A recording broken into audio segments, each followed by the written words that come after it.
Nah, di sini uh, utama dalam pemodelan reflektif gitu ya. Nah, ini harus ada assessment ya terhadap model yang disusun secara model struktural gitu ya. Di antaranya adalah kita hitung yang namanya kolinearitas ya. Nah, hitung kolinearitas itu dikatakan dengan algoritma ya, PLSM algoritma. Pertama ya kan. Yang kedua kita menghitung nilai koefisien. Itulah namanya bootstrapping. Kemudian yang ketiga itu adalah kita menghitung determinasi. Itulah yang namanya R square. Walaupun orang kebanyakan nantinya menggunakan R square, tapi karena biasanya menggunakan lebih dari dua variabel gitu, nanti kita gunakanlah yang namanya adjusted R square. Ya, dan juga kita mau mencari yang namanya F square ya, atau effect size ya, ukuran dampak. Nah, itu ya, dan juga kemampuan prediksi yang disebut dengan Q square.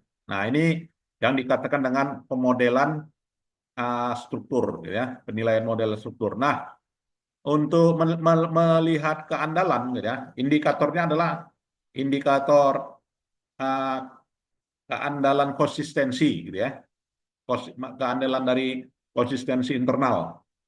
Nah, keandalan dari konsistensi internal itu bisa kita gunakan yang namanya Cronbach alpha ya. Nah, Cronbach alpha 0, di atas 0,7 biasanya ya, atau juga di atas 0,6. Kalau di bawah maka dikatakan tidak reliable gitu ya. Dan juga literatur yang bisa kita gunakan di sini literaturnya Robinson ya, Sewer and Wright ya. Nah, ini bisa kita gunakan. Nah, selain itu juga kita selain menghitung Cronbach alpha, kita menghitung composite reliability. Nah, composite reliability-nya lebih dari 0,70 ya. Dan juga 0,6 juga masih ditoleran ya, bisa diterima. Itu dasar teorinya dari bukunya multivariate analysis ya yang disusun oleh Joseph Hare ya, Enstadt and Tatam. Itu banyak di internet ya, tinggal di-download aja ya. Nah, jadi itulah mengukur yang namanya konsistensi reliabilitas ya. Jadi menggunakan Cronbach alpha dan juga menggunakan composite reliability ya dengan indikator di atas 0,70. Nah, selain itu kita menghitung yang namanya convergen ya, convergen validitas. Nah, convergen validitas indikatornya bisa menggunakan hyperrate varian explain dan juga bisa menggunakan faktor loading.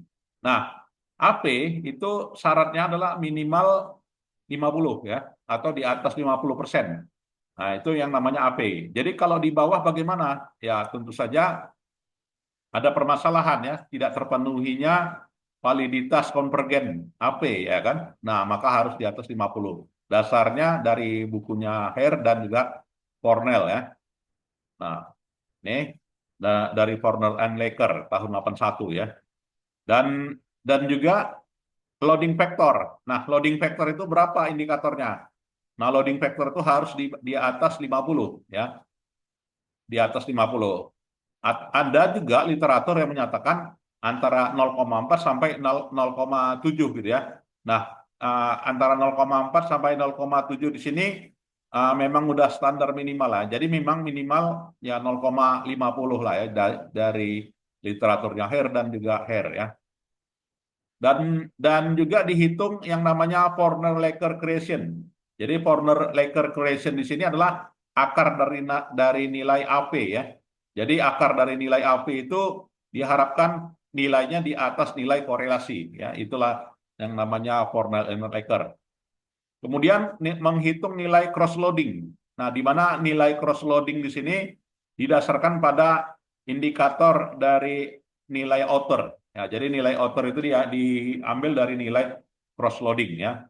Dan cross loading itu haruslah lebih tinggi gitu ya. Harus lebih tinggi dari nilai konstruknya ya.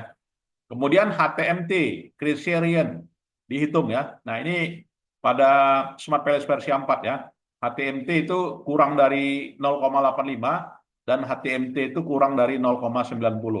Nah, jadi dasar-dasarnya dari mana HTMT 885, 0,85 dari klien ya, dan juga HTMT 90 dari Gold, Motora, and Seager ya. Dan persamaan strukturalnya langkahnya ada 6 langkah ya. Kita menilai persamaan struktural. Yang pertama dari kolineritas uh, model, kemudian juga dari melihat signifikansinya, kemudian melihat R square-nya, kemudian melihat F square-nya, kemudian melihat Q square-nya, dan juga melihat kemampuan prediksinya. Nah, jadi 6 faktor ini harus dipenuhi ya. Kalau dalam disertasi Bapak Ibu menggunakan apa ya persamaan SEM gitu ya, maka harus ada R square-nya, harus ada F square-nya ya kan, harus ada Q square dan juga ada PLS prediknya. Nah, dan juga nilai kolinearitas. Jadi ada 6 model penilaian ya.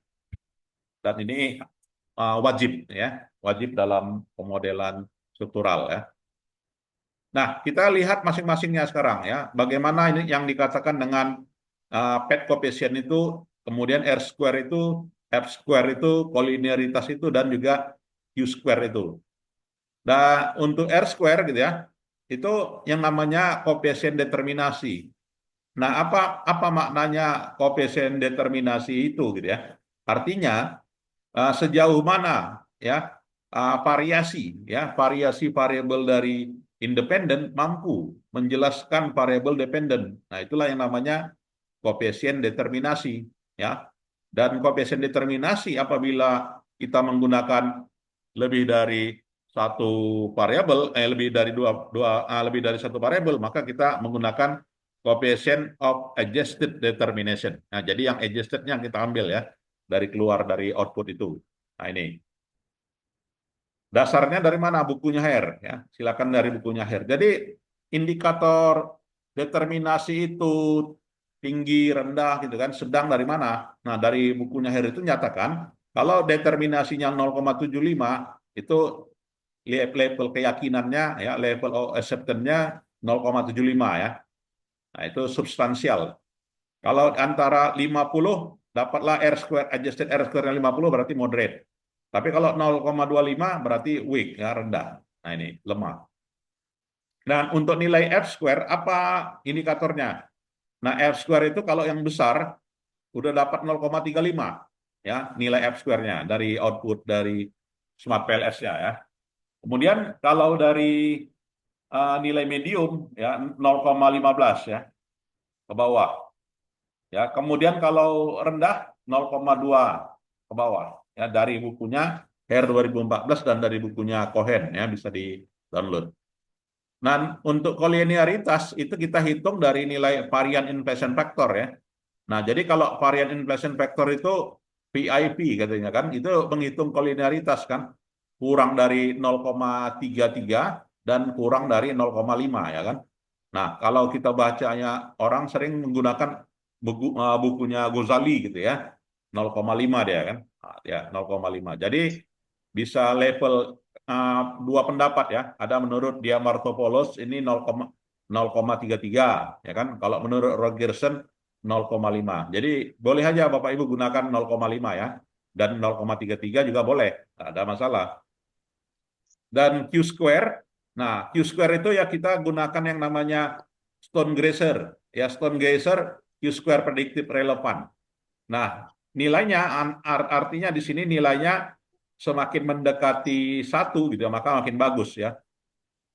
Mendekati satu maka makin bagus. Artinya value larger than zero in the set ya. Jadi kalau dekat satu berarti nilai prediksinya makin bagus ya. 0,5 0,5 lebih bagus daripada 0,2 gitu kan karena mendekati satu kan. Nah, ini dasarnya dari bukunya Stone, Deser dan Hare. Nah, ini.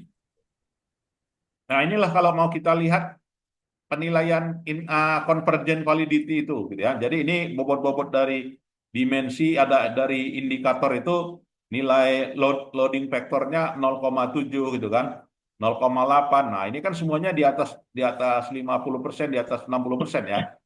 Nah, jadi dapat dia 0,7 yang nilai auto loadingnya. Berarti apa? Valid semua ya. Nah, begitu juga nilai AP-nya. Nah, nilai AP-nya tadi 0,6, 0,5 gitu kan.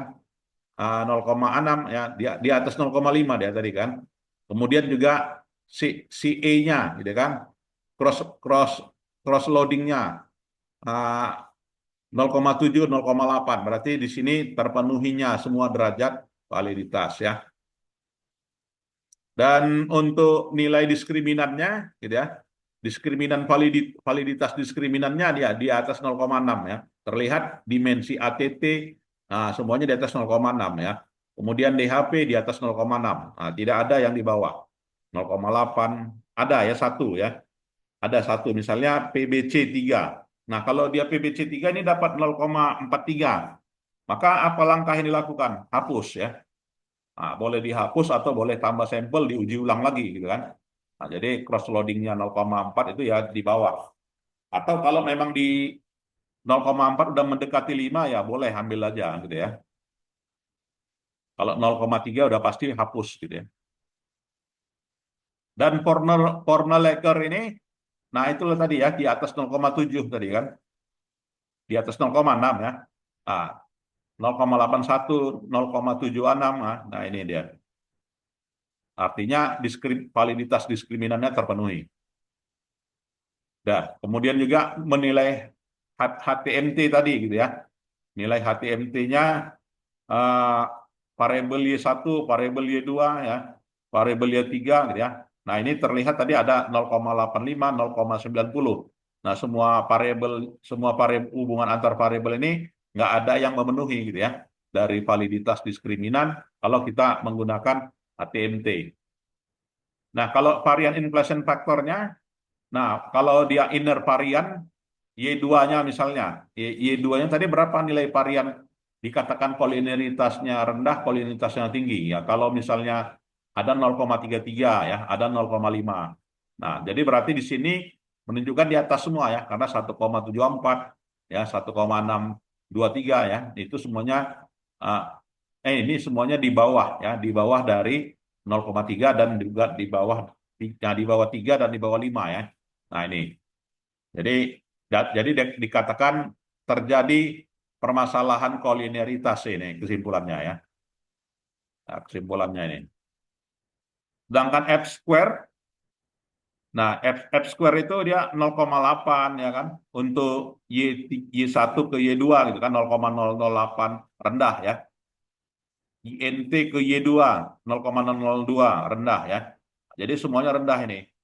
Nah, baik Y2 maupun juga Y3 ya. Tak ada, jarang yang di atas 0,3 tadi kan sama 0,5. Nah, ini artinya F square-nya rendah.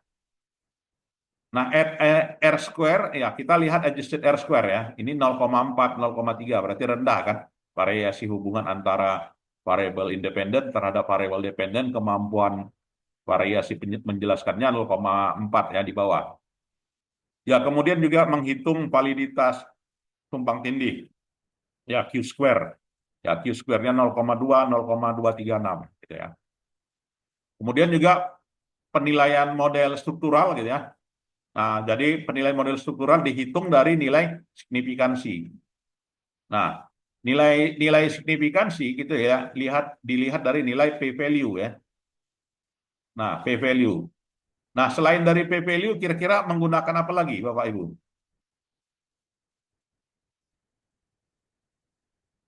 Selain dari menggunakan P value apa? Karena kan indikatornya di atas 1,9 ya. Kalau kita hubungkan dengan hipotesa, berarti kan H0 apa ya? eh, H0 dengan HA. Ya, berarti kita menolak menerima H0 menolak H0 dan menerima HA ya. Karena nilai T hitungnya 3,18 ya dan nilai P value-nya 0,002. Ya, atau juga nilai pengaruh dari HRMP kepada accountability itu uh, 4,396. Berarti nilainya adalah signifikan ya karena nilai P value-nya dihitung 0,00 ya Bapak Ibu. Nah, jadi ini ya. Nah, selain dari cara ini, ada lagi nggak untuk membuktikan kita menerima atau menolak hipotesa? Kira-kira menggunakan apa lagi, Bapak Ibu? Standar deviasi, Pak. Ya, kita harus menggunakan T-table. Iya. T-table ya. Jadi kalau T-table-nya apa gitu ya? Kalau T hitungnya lebih besar daripada T-table berarti H0 ditolak ya kan, HA diterima. Nah, jadi selain kita menggunakan P-value, kita juga menggunakan T-table. Nah, itu ya Bapak Ibu. Menggunakan T-table. Selain menggunakan P-value. Boleh nanti di disertasinya ditulis dua-dua gitu kan. Boleh Bapak Ibu gunakan P-value, ya menekankan itu signifikan, dan juga boleh menggunakan T-table ya. Jadi dilampirkan di disertasi T-table-nya dibandingkan dengan T-account-nya. Sehingga kita bisa kesimpulkan ya T hitung lebih besar pada T-table, apakah H0 ditolak, HA diterima ya, dan sebagainya. Nah, kalau kita lihat ini ada 3 yang signifikan ya, sedangkan yang tidak signifikan itu pun ada 4 ya. Jadi memang modelnya ini terbukti tadi kan, terbukti bahwasanya uh, adjusted R square-nya rendah gitu kan, kemudian juga kolerasi hubungan antar variabelnya juga rendah gitu kan, dan dibuktikan juga dari signifikansinya nilainya rendah semua ini. Itu. Mungkin ada yang kita diskusikan, silakan. Izin bertanya, Pak. Ya. Tadi kan ada ditampilkan untuk R square ya, Pak? Ya, R square ini. Iya, untuk R square maksudnya itu apa? Indikatornya dia weak ya atau moderat dan sebagainya tadi.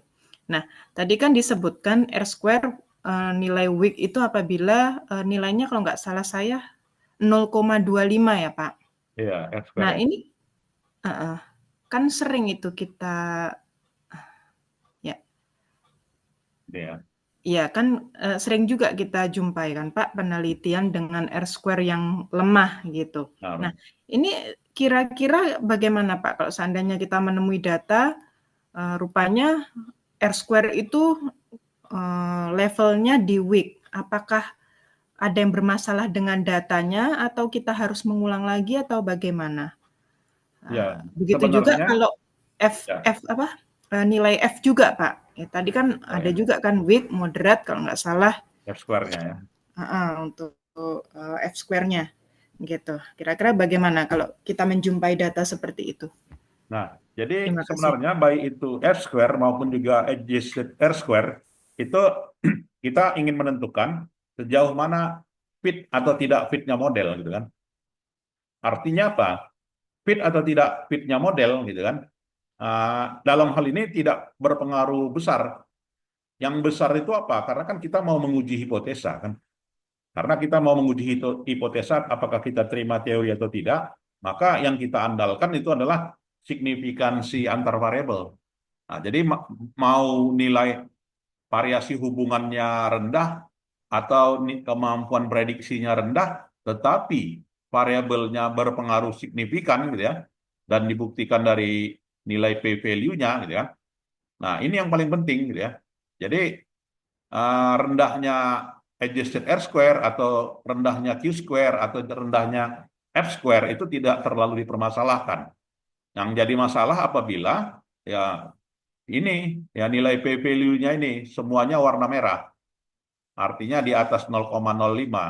Nah, kalau dia di atas 0,05 berarti kita apa ya? Kita menerima H0 semuanya.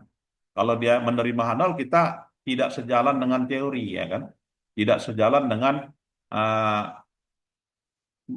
tidak sejalan dengan yang diinginkan.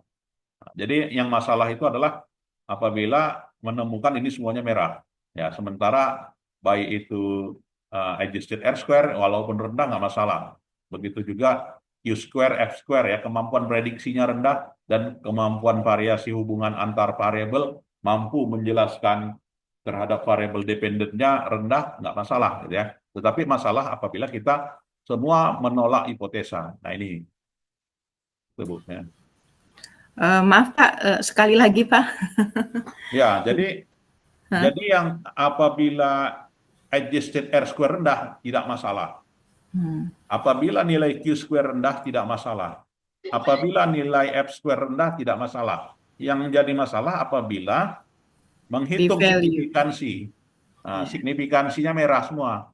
Artinya apa? P-value-nya di atas 0,5. Nah, artinya apa? Disertasi kita, semua kita bantah teorinya. Semua kita tolak teorinya, kan? Tidak mendukung teori. Ya, berarti kontradiksi semuanya. Inkonsistensi, kan? Nah, itu yang jadi permasalahan. Jadi kemampuan prediksi F-square itu kan nggak masalah itu. Mau dia 0,5, 0,01 pun nggak masalah. Ya kan? Yang jadi permasalahan apabila nilai pet coefficient-nya ini. Ya semua nilai p-value-nya semuanya menolak hipotesa. Nah, ini. Oh ya. Oh ya, baik. Terima kasih, Pak. Ya. Nah, ini contohnya lah ya. Ya, contohnya Bapak Ibu bagaimana mau mengukur ya ini ya kepuasan karyawan, di mana variabel kepuasan karyawan ini sebagai variabel pemediasi antara hubungan antara faktor-faktor motivasi dan juga kinerja organisasi, ya. Artinya Y-nya mana ini? Y-nya faktor motivasi kan, sedangkan kinerja organisasi Y-nya gitu kan. Dan leadership style sebagai variabel pemoderasi dan employee satisfaction sebagai variabel pemediasi. Berarti kan Z1 dan Z2 ya. Sementara motivasi itu X1, X2, X3 ya. Karena kan secara teori itu kalau nggak salah saya motivasi itu ada motivasi internal ya kan, ada motivasi eksternal kan gitu ya. Jadi semakin tinggi motivasi maka makin tinggi kinerja organisasi. Gitu. Tapi dengan syarat ya, dengan syarat diperkuat oleh gaya kepemimpinan pimpinan ya, leadership style. Kalau gaya kepemimpinan kuat, maka hubungan antara motivasi terhadap kinerja itu makin kuat, gitu kan? Itu variabel moderasi. Atau malah sebaliknya, bisa memperkuat, bisa juga memperlemah ya. Apabila kepemimpinan direksi lemah, maka orang tidak akan punya motivasi, sehingga kinerja organisasi turun, gitu ya. Begitu juga kepuasan karyawan. Ya, kepuasan karyawan sebagai variabel pemediasi. Nah, motivasi itu tidak bisa berpengaruh terhadap kinerja organisasi apabila karyawannya nggak puas. Kan gitu kan. Karyawan nggak puas ini sebagai variabel yang memperantarai hubungan antara motivasi dengan kinerja organisasi. Ya kan? Motivasi tidak bisa tidak berpengaruh terhadap kinerja organisasi karena karyawannya tidak puas gitu kan. Karyawannya sering demo. Ya, karyawan sering demo maka motivasinya rendah gitu kan untuk meningkatkan kinerja organisasi. Nah, jadi teorinya motivasi bisa berpengaruh terhadap kinerja apabila diperkuat oleh gaya kepemimpinan yang kuat dan juga karyawan yang puas dengan sistem gaji kan, dengan sistem budaya organisasi gitu kan. Employee satisfaction ditentukan oleh hal itu ya, yang mempengaruhi hubungan antara motivasi dengan kinerja organisasi. Jadi terlihat bahwasanya dari judul ini disatukan ya, baik variabel intervening maupun juga variabel pemoderasi atas hubungan antara variabel independen dengan variabel dependen. Cukup jelas untuk judulnya ini, Bapak Ibu? Ya, kalau dulu kan tahun-tahun 2018, 2017 ini nggak bisa diuji nih kan. Nah, sekarang dengan kecanggihan perangkat-perangkat statistik sekarang ini bisa diuji sekaligus semua ya. Dan di Watt PLS bisa dilakukan, di Smart PLS bisa dilakukan ya. Juga Watt PLS. Nah, jadi modelnya sebagai berikut. Ya, modelnya sebagai berikut. Nah, terlihat di sini ya bagaimana yang namanya variabel pemodulasi itu, warna merah dia. Nah, warna merah ditarik ke garis antara pengaruh employee terhadap organisasi ya. Nah, ini. Nah, jadi variabel pemodulasi itu cukup satu garis. Nah, sedangkan variabel intervening, nah intervening itu kan definisinya motivasi tadi gitu kan. Nah, motivasi itu ada motivasi intrinsik, motivasi motivasi intrinsik A, motivasi intrinsik B, ada juga motivasi ekstrinsik dan juga motivasi ekstrinsik B ya. Ada ekstrinsik A, ada intrinsik B. Dan intrinsik A itu berpengaruh terhadap kinerja organisasi dengan syarat dimediasi oleh kepuasan karyawan. Maka garisnya itu hubungan antara intrinsic motivation A dengan kinerja organisasi itu H1 ya. H1, sedangkan H interveningnya diukur dari ya H5. Intrinsic motivation terhadap employee satisfaction melalui terhadap organizational performance melalui employee satisfaction. Nah ini. Nah begitu juga hubungan antara intrinsic motivation B dengan uh, organizational performance itu dihipotesakan sebagai hipotesa kedua, gitu ya. Kapan dia sebagai pemediasi? Ya, pemediasi apabila intrinsic motivation B terhadap employee satisfaction, gitu ya, melalui kepada organizational performance. Ya, jadi itu disebut dengan hipotesanya hipotesa ke-6 ya. Begitu juga extrinsic motivation ya terhadap organizational performance. Itu H7 hipotesanya ya. H7. Motivation A terhadap organization itu H3 ya. Ya, kemudian H4 seperti itu ya. Jadi semuanya harus dihubungkan kepada employee satisfaction tanda panah yang warna biru. Itulah ciri-ciri variabel pemediasi. Ya, mungkin sampai di sini ada yang kita diskusikan. Silakan, Bapak Ibu.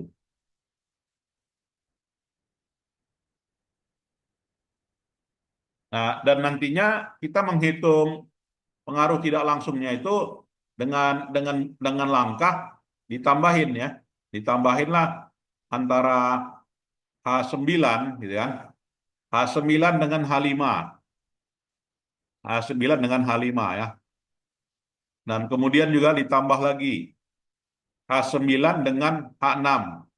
Kemudian H9 dengan H7. Kemudian H9 dengan H8. Nah, itu untuk menghitung pengaruh indirect effect ya sebagai variabel pemediasi. Nah, jadi nanti akan ada hitungan total pengaruh. Nah, jadi Bapak Ibu nanti waktu nyusun disertasi gitu kan, apabila kita menggunakan variabel pemediasi maka wajib dihitung gitu ya. Pertama adalah pengaruh langsungnya, direct effect-nya. Yang kedua itu adalah pengaruh tidak langsungnya, indirect effect-nya. Serta total pengaruh. Nah, jadi ditambahin nanti direct effect dengan indirect effect. Berapa totalnya? Nah, kalau nggak ada nanti jadi saran ya. Jadi saran disertasinya agar disempurnakan. Nah, jadi itu cara menghitung variabel pemediasi, Bapak Ibu. Ya, sampai sini mungkin ada yang kita diskusikan, silakan. 17 ya. Baik.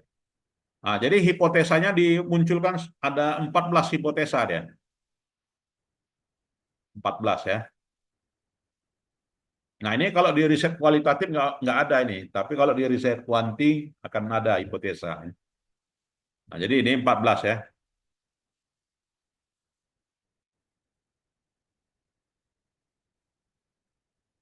Nah, ini hipotesanya. Semuanya dinyatakan, dibuat statement ya, statement hipotesa. Dan kemudian kita lakukan uji outlier ya. Nah, uji outlier itu harus dilakukan di SPSS. Ya, karena yang namanya di dalam Smart PLS, nah analisa outliernya belum kuat gitu ya. Nah, maka di SPSS itu kita masuk dari menu analyze. Ya, dari Excel tadi kan, di open ya, Excel muncul sebagai berikut gitu ya. Setelah itu klik deskriptif. Ya, klik deskriptif, dari deskriptif itu muncullah di indikator. Ya, muncul indikator dipindahin ya, diklik tanda panah ini muncul sebagai berikut. Setelah muncul, maka hasilnya ini. dalam SPSS ya, lantas pindahin ke Word. Nah, pindahin ke Word itu deskriptif. Nah, sebagai berikut ya. Jadi dapatlah min-nya, standar deviasinya, nilai maksimum, nilai minimum ya. Lalu continue. Nah, dapatlah ini dia. Nah, jadi Z score-nya, nilai Z score itu dari tabel ya, tabel Z namanya kan. Dari tabel Z 3,29. Jadi antara nilai minimum dengan nilai maksimum itu lebih dan kurang ya, 3,29. Apakah ini outlier gitu ya. Nah, inilah nantinya kita cek satu persatu ya, mana yang outlier atau tidak. Dan kalau dalam Smart PLS 4, Bapak Ibu ya, diinstal ya. Nah, boleh aja ya, silakan nanti di laptopnya diinstal ya, yang versi 3 kalau bisa ditingkatin ya, jadi versi 4. Nah, dari 4 itu akan muncul sebagai berikut ya. Jadi new project, lantas muncul archive ya.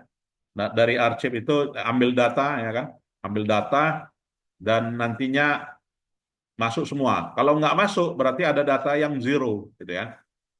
Nah, jadi dengan masuknya ini semua ini tidak zero gitu ya, tidak nol. Dan setelah dikonversi ya muncul sebagai berikut di menu Smart PLS. Ya. Jadi tidak apa ya, 63 indikator ya dengan 60 case, 0 missing value ya. Tidak ada yang zero, kosong. Nah, setelah itu muncul membentuk database dia. Ya, membentuk database sebagai berikut ya, ditandai. Oke. Ini ya. Nah, jadi ada dari membentuk database. Setelah itu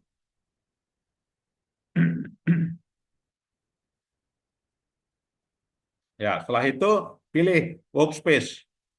Nah, klik workspace dan dari workspace kliklah new project. Ya, dari new project lalu save. Nah, dari save ya, project itu nah muncul indikatornya. Nah, jadi ada juga yang nolak gitu kan. Nggak muncul dia.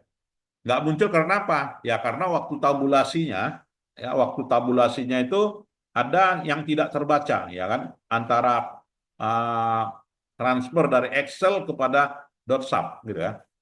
Nah, jadi pastikan dalam penyusunan Excel-nya juga harus diperhatikan ya. Ada yang nantinya alfabetikal antara numeritikal itu, yang dalam hal ini kalau di alfabetikal terbaca ya, numeritikal yang terbaca ya, alfabetikal yang tak terbaca ya kan. Nah, jadi dia dengan hal itu indikatornya sebagai berikut ya. Nah, setelah itu bentuklah dimensi ya, dari dimensi itu ya sebagai berikut. Jadi ketika kita pindahin semua indikator ini, maka sudah membentuk dimensi dia kan. Nah, muncul dimensi sebagai berikut. Ketika udah dipindahin ya, mau dia di IMA 1, IMA 2, IMA 3, IMA 4, IMA 5, IMA 6. Drag, ya, di drag, maka dimensinya muncul sebagai berikut. Nah, ini. Nah, muncul sebagai berikut ya. Ya, seperti ini. Nah, setelah itu di run ya. Nah, di run dengan cara klik calculator ya, klik calculate. Setelah diklik calculate muncul sebagai berikut. Nah, inilah coefficientnya. Dari coefficientnya itu hasilnya sebagai berikut. Nah, ini masing-masingnya. Nah, dapatlah masing-masing dari coefficient itu ya. Oke. Nah, ini ya.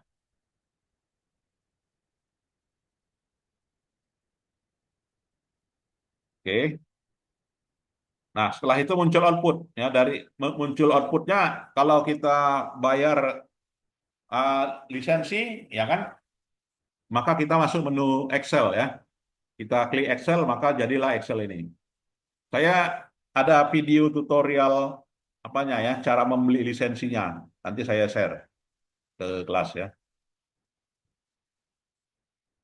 Ya. Dan ini videonya juga nanti saya share.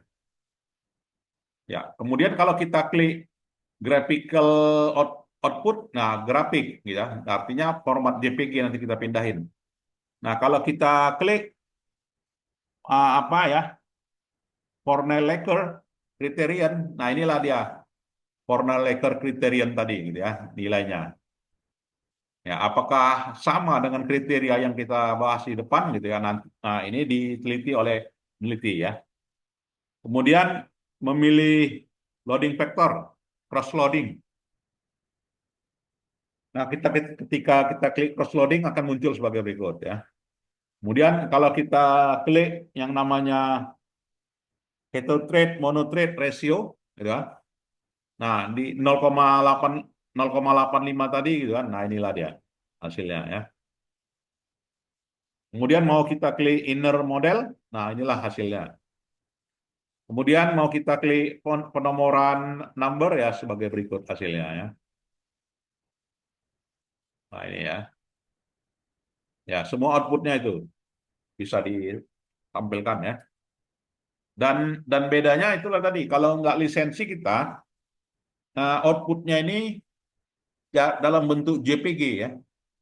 Nah, sementara kalau di disertasi, pinginnya gambar itu kan bisa diedit ya. Jadi bukan JPG. Apalagi kalau kita mau publikasi di jurnal kan, semuanya itu harus bisa diedit. Gambar-gambar juga bisa diedit. Gitu ya. Ya, mungkin ada yang mau diskusi, silakan. Kita tidak usah lama-lama. Nah, jadi ini hipotesanya tadi, gitu ya. Maka kita uji ya. Yang muncul dalam hal ini render model image ya. Nah, render model image sebagai berikut. Nah, inilah jawaban hipotesa. Ini Q-square-nya ya. Jadi nilai Q-square-nya itu.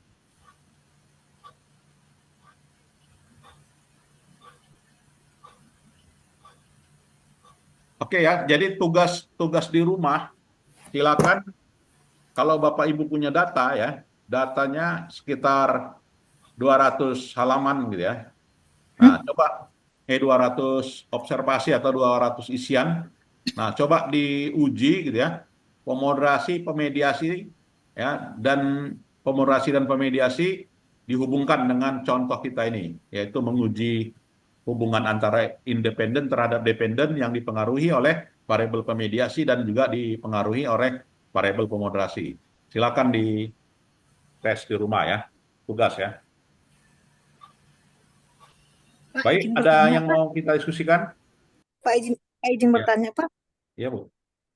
Pak, kan ada tadi Bapak menyebutkan tentang uji HTMT ya kan, Pak, heterogeneous monotrade ya kan, Pak. Iya, Nah, di uji HTMT itu kan, Pak, ada yang warnanya itu kan, Pak, ada yang warna merah dan warna biru. Katanya kalau warna merah itu berarti datanya gagal gitu, Pak. Apakah benar itu ya seperti betul. itu? Betul. Jadi yang warna merah itu tidak terpenuhinya kan nilai validitas kan, validitasnya tidak terpenuhi. HTMT kan esensinya itu kan validitasnya tidak valid gitu kan.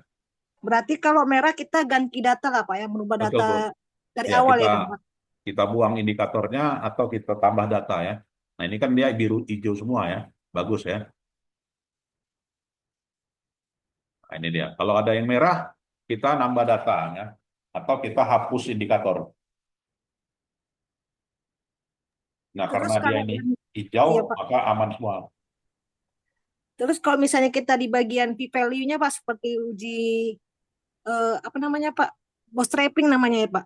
Bootstrapping Ya, itu kan juga ada data merah dan data biru. Berarti kalau data merah itu dia tidak berpengaruh kan Pak? Itu jatuhnya betul. ke Ya, uji T yang kan Pak. Kalau yang misalnya data merah itu berarti nilai T hitungnya lebih lebih kecil dibanding dengan T tabelnya. Ya, berarti kita menolak H0 ya, menerima H0 dan menolak HA ya. Berarti kita menolak teori. Itu dia. jadi itu Pak kalau disandingkan itu sama kayak uji T dalam SPSS gitu kan Pak? Betul Karena ya. kan kalau di Oke. Uji parsial ya. Baik Pak, terima kasih Pak. Ya. Ada lagi Bapak Ibu? Baik, kalau tidak ada saya kira itu saja ya. Dan untuk itu silakan Bapak Ibu latihan menggunakan variabel pemediasi dan juga variabel pemoderasi disatukan dan dihubungkan dan dihubungkan antara variabel independen terhadap variabel independen terhadap variabel dependennya. Itu saja ya. Baik, ada lagi Bapak Ibu yang mau kita diskusikan? Cukup, Pak. Pak, izin bertanya satu lagi Pak. Terkait apa tadi hipotesis dan p-value Pak. Iya. Jadi kalau dalam disertasi, misalnya Pak, tadi kan ada 14 hipotesis misalnya ya. Nah, katakanlah 60% ya dari keseluruhan hipotesis itu p-value-nya tidak memenuhi. Ya. Apakah itu berarti disertasi kita tidak layak gitu Pak? Gimana ya Pak? Ya. Terima kasih. Sudah pasti Bu, gitu ya. Jadi apabila dalam dalam mazhab kuantitatif gitu kan, apabila kita semuanya menerima H0 gitu kan. Ya, kalau dia semua menerima H0 berarti kita bantah semua teori-teori yang ada gitu kan. Nah, jadi idealnya itu adalah kita menerima HA ya, atau menerima H1 dan juga menolak H0 gitu ya. Artinya harus signifikan kan. Ya, jadi dengan adanya signifikan, maka esensi dari riset kuantitatif itu kan adalah konfirmasi kan. Kita mengkonfirmasi teori ini benar gitu ya. Ternyata tidak benar, berarti ada yang salah. Yang salahnya karena salah metode bisa gitu kan, atau juga salah kaprah dalam disertasi gitu ya.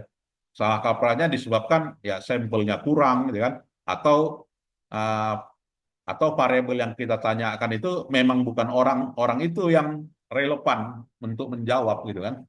Nah, ini artinya kita tidak mampu gitu ya membuktikan teori ya. Kita tidak mendukung ya.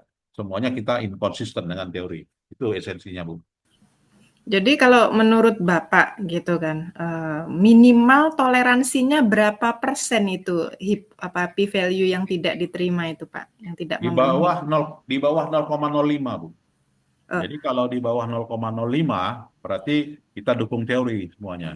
Bukan Pak, maksud saya jumlah hipotesis gitu. Misalnya ada 14 hipotesis gitu kan. Ya. Minimal berapa jumlah hipotesis yang p-value-nya itu tidak memenuhi gitu, yang masih bisa ditoleransi gitu dalam penelitian kuantitatif tuh. Misalnya apakah dari 14 hipotesis katakanlah 5 hipotesis itu p-value-nya itu tidak ada panduan. Oh, Itu tidak ada ya Pak ya. ya, tidak ada guideline-nya atau tidak ada standarnya atau tidak ada rule of thumb-nya gitu kan. Itu bebas gitu kan. Tapi idealnya semua dari 14 hipotesa itu harapannya signifikan semua. Artinya kita menerima HA ya. Nah itu. Jadi nggak ada rule of thumb-nya untuk itu. Baik, terima kasih Pak. Baik, ada lagi Bapak Ibu? Satu lagi Pak. Terkait ini Pak, uji asumsi klasik. Jadi untuk melanjutkan uji analisis regresi tadi kan Pak, kita harus melewati atau data kita harus terbebas dari yang namanya uji asumsi klasik. Misalnya data kita itu nggak normal gitu kan Pak. Dan udah kita lakukan uji-uji White misalnya gitu, uji menggandakan gitu, Pak, mengkuadratkan juga gitu, tapi tidak normal gitu. Apa langkah selanjutnya yang bisa kita lakukan untuk menormalkan data tersebut, Pak? Nah, ini kan begini. Ini kan kita bukanlah data time series gitu ya. Artinya kalau data time series itu kan nanti akan menghasilkan persamaan regresi yang lancung gitu kan. Persamaan regresi yang lancung menurut Insukhin-Roh. Nah, dia persamaan regresi yang lancung itu apabila tidak lolos uji asumsi klasik gitu kan. Nah, pada apa ini gitu ya, obatnya apa gitu kan. Ya, obatnya pertama kita tambah sampel. Jadi memang semakin banyak sampel kita, semakin banyak observasi pengamatan, maka itu pastikan hasil statistiknya bagus.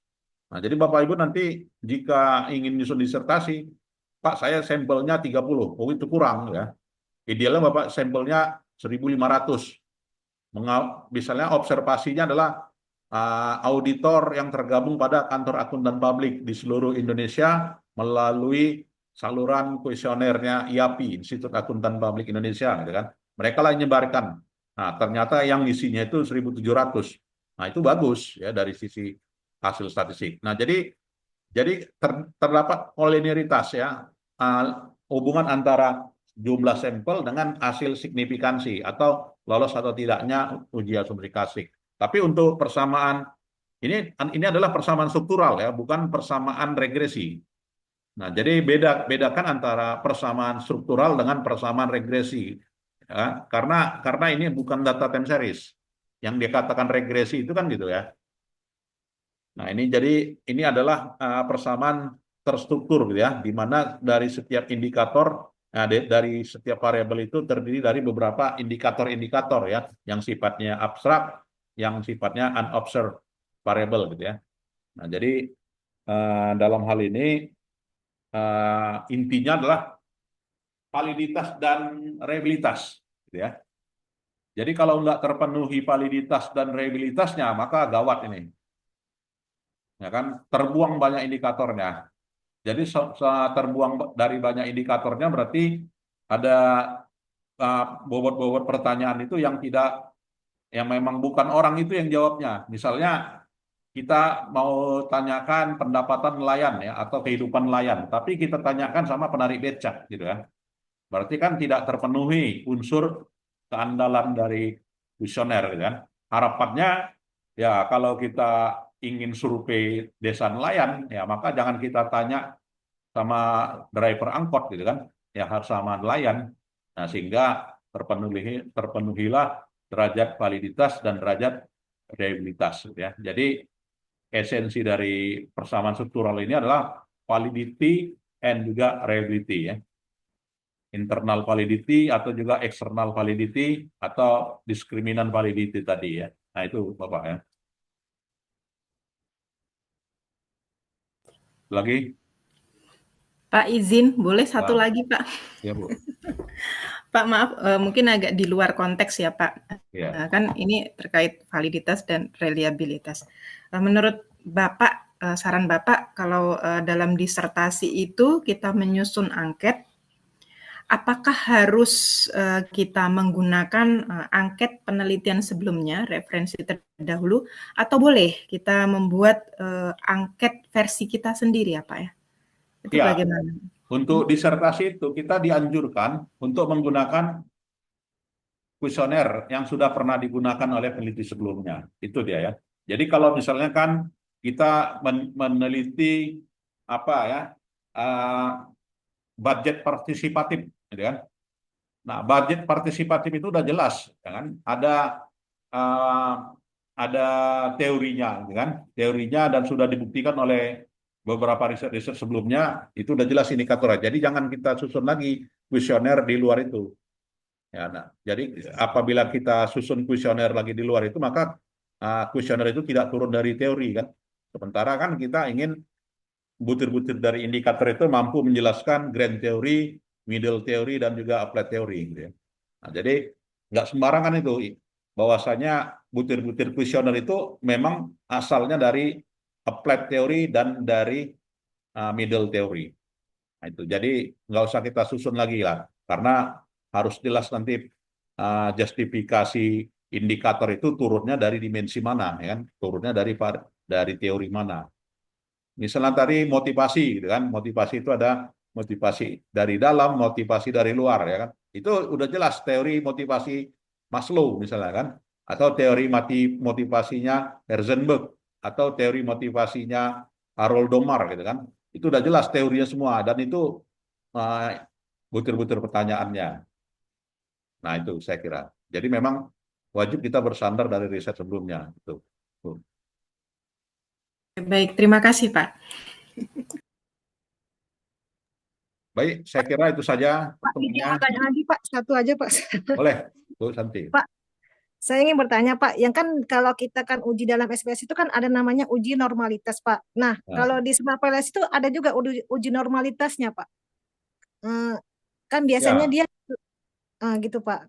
Iya, Kemarin saya lihat di YouTube. kalau di dalam SPSS kita kan ada menguji yang namanya uji normalitas ya, yang namanya uji apa ya, uji KS ya kan, Kolmogorov-Smirnov, kemudian apa lagi, uji histogram gitu kan. atau uji diagram pencar gitu kan, atau uji skewness, ya kan, ada uji kurtosis kan itu, ya kan di dalam SPSS. Ya. Nah, kalau di dalam Smart PLS ini itu tadi kita diwajibkan data kita itu bebas dari outlier. Nah, itu ya. Jadi asumsinya normal itu. Nah, jadi kalau udah lolos mana yang sudah bebas outlier, tadi udah ada ujinya, gitu kan? Maka itu yang boleh dicari, ya dicari validitasnya, validitas diskriminan, ya kemudian juga realitasnya. Artinya persamaan itu lahir apabila data diasumsikan sudah bebas outlier. Nah, ini antara Smart PLS itu dengan SPSS saya kira ya. Itu jawabannya. Saya kan Pak ada yang ininya Pak, yang versi 3 kan Pak. Di situ ada kurtosisnya gitu Pak. Apakah itu bisa dipakai jadi uji normalitasnya Pak sama Boleh. squeeze? Ya, Oh bisa boleh. ya Pak? Bisa juga. Statistik Baik, deskriptif juga ada. iya. Baik Pak, terima kasih Pak. Ya, saya kira itu saja. Baik, selamat sore. Assalamualaikum warahmatullahi wabarakatuh. Waalaikumsalam warahmatullahi wabarakatuh. Boleh meninggalkan ruangan. Izin lab. Ya.